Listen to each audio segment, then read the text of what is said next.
जय हिंद दोस्तों, आप लोगों का स्वागत है स्टडी विद तन्नू में। आज का क्लास हम लोग आगे कंटिन्यू करेंगे। कल का एक क्लास हो चुका है जिसमें कि हम लोग एनसीईआरटी कक्षा 6 का ज्योग्राफी का चैप्टर 1 सौरमंडल में पृथ्वी के बारे में पढ़े थे। आज हम लोग उसी को आगे कंटिन्यू करेंगे। तो ये हमारे लिए बहुत इंपॉर्टेंट है दोस्तों, चाहे वो किसी भी एग्जाम के लिए हो। तो हम लोग पढ़ चुके थे कि सौरमंडल होता क्या है। तो सौरमंडल का मतलब होता है दोस्तों जो सूर्य, उसके बाद 8 ग्रह और अन्य खगोलीय पिंड जो है उनको हम लोग उनका समूह को सौरमंडल कहते हैं। तो आगे हम लोग कंटिन्यू करते हैं। इसका एक पार्ट हो चुका है, अगर आप लोग उस क्लास को नहीं देखे होंगे तो देख लीजिएगा। चलिए शुरू करते हैं। सौरमंडल, यहाँ सौरमंडल पढ़ चुके थे। अभी आज हम लोग सूर्य के बारे में पढ़ेंगे। सूर्य सौरमंडल के केंद्र में स्थित है। तो सूर्य कहाँ स्थित है दोस्तों? तो सौरमंडल के केंद्र में स्थित है। यह बहुत बड़ा है। तो सूर्य क्या है? यह सौरमंडल के केंद्र में स्थित है। यह बहुत बड़ा है और अत्यधिक गर्म गैसों से बना है, जिसका खिंचाव बल इससे सौरमंडल को बांधे रखता है। सूर्य सौरमंडल के लिए प्रकाश एवं ऊष्मा का एकमात्र स्रोत है। तो हमको अगर ऊर्जा प्राप्त करना हो तो हम लोग किससे प्राप्त करते हैं? या सौरमंडल, तो सूर्य से ऊर्जा प्राप्त करते हैं। लेकिन हम इसकी अत्यधिक तेज ऊष्मा को महसूस नहीं करते। इसकी तेज जो ऊष्मा है उसको हम महसूस नहीं कर पाते, क्योंकि हमसे मतलब पृथ्वी से बहुत दूर है। सूर्य लगभग 15 करोड़ किलोमीटर दूर है। क्योंकि सबसे नजदीक का तारा होने के बावजूद यह हमसे बहुत दूर स्थित है। एक तो सबसे नजदीक तारा है, फिर भी हमसे क्या है? बहुत दूर है। सूर्य पृथ्वी से लगभग 15 करोड़ किलोमीटर दूर है। तो हम लोग सूर्य के बारे में पढ़े कि यह सौरमंडल के केंद्र में स्थित है और यह बहुत बड़ा है, अत्यधिक गर्म गैसों से बना है और इसकी खिंचाव जो बल है जिसके कारण सौरमंडल को बांधे रखा हुआ है। सौरमंडल के लिए प्रकाश एवं ऊष्मा का एकमात्र स्रोत सूर्य का प्रकाश है और ये हमको इसकी तेज ऊष्मा महसूस नहीं होती, क्योंकि ये सबसे नजदीक का तारा होते हुए भी हमसे बहुत दूर है। लगभग कितना किलोमीटर दूर है? तो 15 करोड़ किलोमीटर दूर है। नेक्स्ट हम लोग पढ़ते हैं ग्रह के बारे में। तो ग्रह तो पता ही है दोस्तों कि ग्रह क्या होता है। तो ग्रह जो कि इसका खुद का प्रकाश नहीं होता है, ये तारों के प्रकाश से प्रकाशित होते हैं। और पृथ्वी में मतलब पृथ्वी भी एक क्या है? ग्रह है। टोटल 8 ग्रह हैं सौरमंडल में। हमारे सौरमंडल में 8 ग्रह है। सूर्य से दूरी के अनुसार, अगर सूर्य से दूरी के अनुसार देखें तो अभी आप लोग को फिगर में दिखाते हैं। तो सूर्य की दूरी के अनुसार बुध, शुक्र, पृथ्वी, मंगल, बृहस्पति, शनि, यूरेनस और नेपच्यून है। तो सबसे पहले क्या आता है सूर्य से नजदीक के हिसाब से? बुध, उसके बाद शुक्र, तीसरा नंबर में पृथ्वी, चौथा में मंगल, फिर बृहस्पति, उसके बाद शनि, यूरेनस और नेपच्यून आता है। इनके बारे में भी हम लोग बारी बारी से पढ़ेंगे। सौरमंडल के सभी 8 ग्रह एक निश्चित पथ पर सूर्य का चक्कर लगाते। एक निश्चित पथ माने एक निश्चित रास्ता में। ये रास्ते दीर्घवृत्ताकार में फैले हुए हैं। दीर्घवृत्ताकार मतलब बहुत बड़े क्षेत्र में वृत्ताकार में फैले हैं। ये कक्षा कहलाते हैं। तो जिससे वो दीर्घवृत्ताकार है उसको क्या बोला जाता है? कक्षा बोला जाता है। बुध सूर्य के सबसे नजदीक है। बुध जो ग्रह है वो सबसे नजदीक है और सबसे छोटा ग्रह भी है। अपनी कक्षा में सूर्य के चारों ओर एक चक्कर लगाने में इसे केवल 88 दिनों का समय लगता है। तो बुध जो है एक तो सबसे छोटा ग्रह है और सूर्य के सबसे नजदीक ग्रह है, जिस कारण से इसको केवल और केवल 88 दिनों का समय लगता है। और हम लोग का पृथ्वी जो सूर्य का पूरा चक्कर कितने दिन में लगाती है? 365 दिन में, पूरे एक वर्ष में। शुक्र को पृथ्वी का जुड़वा ग्रह भी माना जाता है। तो क्वेश्चन ऐसे बनता है कि पृथ्वी का जुड़वा ग्रह किसे माना जाता है? तो पृथ्वी का जुड़वा ग्रह शुक्र ग्रह को माना जाता है, क्योंकि इसका आकार एवं आकृति लगभग पृथ्वी के समान ही है। तो सबसे पहले कौन था? बुध। बुध एक तो बहुत छोटा ग्रह है और सूर्य से बहुत नजदीक है और केवल 88 दिन में पूरा एक चक्कर सूर्य का लगा लेता है। दूसरा हम लोग पढ़े कि शुक्र। शुक्र क्योंकि पृथ्वी के आकृति के समान ही इसकी आकृति है, जिस कारण इसको क्या बोला जाता है? पृथ्वी का जुड़वा ग्रह माना जाता है। अभी तक प्लूटो भी एक ग्रह माना जाता था। तो टोटल 9 ग्रह माने जाते थे, परंतु प्लूटो जो है उसको ग्रह की मान्यता से हटा दिया गया है। परंतु अंतरराष्ट्रीय खगोलीय संगठन ने अपनी बैठक अगस्त 2006 में यह निर्णय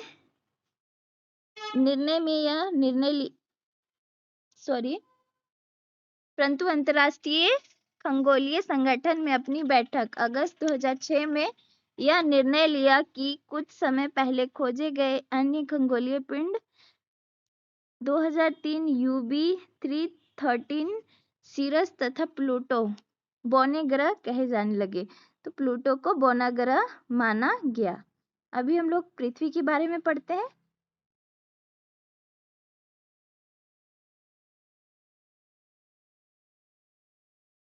पृथ्वी तो पता ही दोस्तों, पृथ्वी क्या है? ग्रह है जिसमें हम लोग निवास करते हैं। सूर्य से दूरी के हिसाब से पृथ्वी तीसरा स्थान पर है। पहला में बुध, फिर शुक्र, उसके बाद पृथ्वी। आकार में यह पांचवा सबसे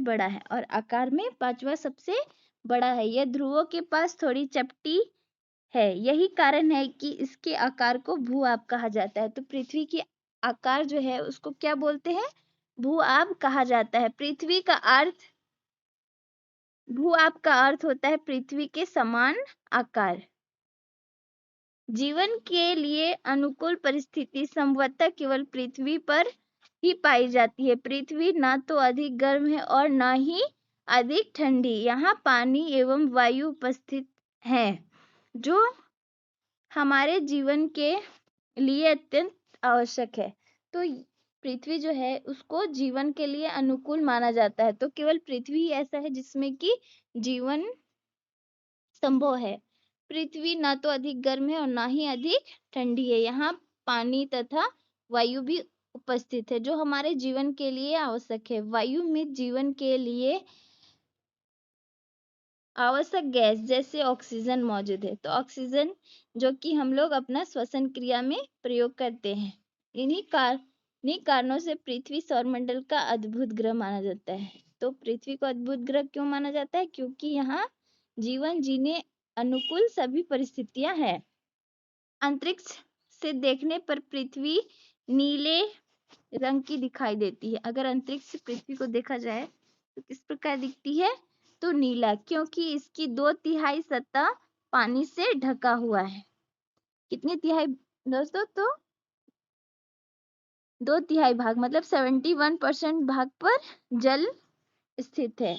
इसीलिए इसे नीला ग्रह भी कहा जाता है, क्योंकि इसमें जल की मात्रा कितना है? 71% और स्थल 29% है। तो इस वजह से अधिक जल होने के कारण यह नीला दिखाई देता है, जिस कारण इस पृथ्वी को नीला ग्रह कहा जाता है। अभी हम लोग चंद्रमा के बारे में पढ़ते हैं। तो चंद्रमा क्या है? एक उपग्रह है। पृथ्वी का एक उपग्रह है जो कि पृथ्वी के चारों ओर चक्कर लगाती है। तो इसके बारे में लोग विस्तार से पढ़ते हैं। चंद्रमा हमारी पृथ्वी के पास केवल एक उपग्रह है। तो हमारी पृथ्वी की केवल एक उपग्रह कौन सी है? चंद्रमा, जिसका व्यास पृथ्वी के व्यास के लगभग 1/4 भाग है।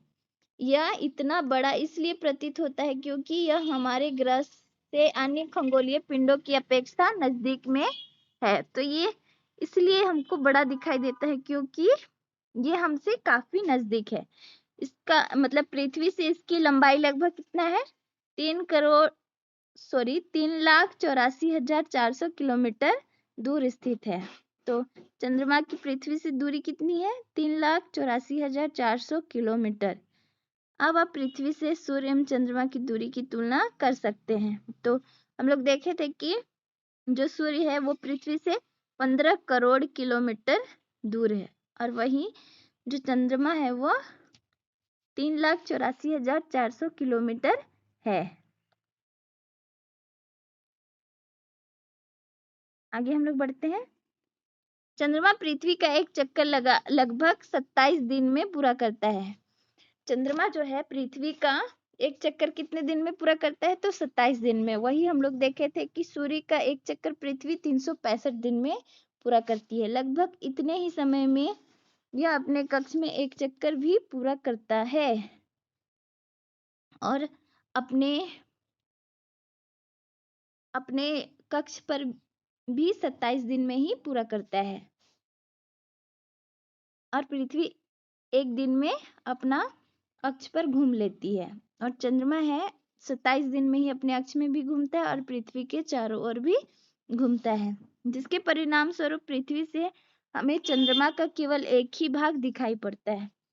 जिससे क्या होता है कि पृथ्वी से हमको चंद्रमा का केवल एक भाग ही दिखता है। चंद्रमा की परिस्थितियां जीवन के लिए अनुकूल नहीं है। तो चंद्रमा की परिस्थितियां जीवन के लिए अनुकूल नहीं है। इनकी सतह पर पर्वत, मैदान एवं गड्ढे जो चंद्रमा की सतह पर छाया बनाते हैं। पूर्णिमा के दिन चंद्रमा इनकी छाया को देखा जा सकता है। नेक्स्ट हम लोग पढ़ते हैं क्षुद्र ग्रह के बारे में। क्षुद्र ग्रह, तो क्षुद्र ग्रह क्या होता है? तारों, ग्रहों एवं उपग्रह के अतिरिक्त असंख्य छोटे पिंड भी सूर्य के चारों ओर चक्कर लगाते हैं। तो सूर्य के चारों ओर जो छोटे ग्रह, उपग्रह और तारे के अतिरिक्त जो छोटे पिंड है, मतलब छोटे आकार की पिंड, तो उसी को क्या कहा जाता है? क्षुद्र ग्रह कहा जाता है। ये मंगल एवं बृहस्पति की कक्षा में पाई जाती है। तो क्षुद्र ग्रह जो है कहाँ पाई जाती है? मंगल और बृहस्पति की कक्ष में पाई जाती है। वैज्ञानिकों के अनुसार क्षुद्र ग्रह के ही भाग होते हैं जो कि बहुत वर्ष पहले विस्फोट के बाद ग्रहों से टूटकर अलग हो गए थे। तो जो वैज्ञानिक है वो क्या मानते हैं कि क्षुद्र ग्रह जो है ग्रह का ही एक भाग है, जो कि बहुत वर्ष पहले विस्फोट के कारण ग्रहों से अलग हो गई थी। तो क्षुद्र ग्रह किसके बीच पाई जाती है? तो मंगल और बृहस्पति ग्रह के बीच में। अभी हम लोग देख लेते हैं फिगर में।